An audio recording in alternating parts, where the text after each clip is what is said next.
नमस्कार, आप देख रहे हैं एपीएन न्यूज़ बिहार। मैं हूं आपके साथ अभिषेक पांडे।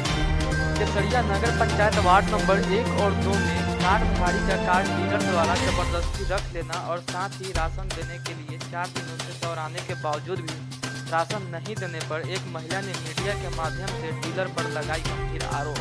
केसरिया से नरेश कुमार की रिपोर्ट। अपने के राशन कार्ड कहाँ बा? डीलर साहब रख ले बड़ा। का नाम बा डीलर साहब के?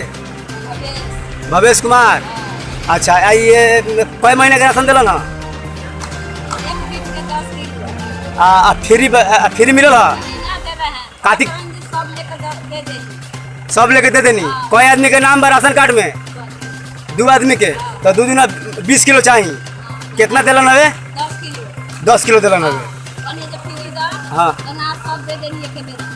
अच्छा ठीक बा।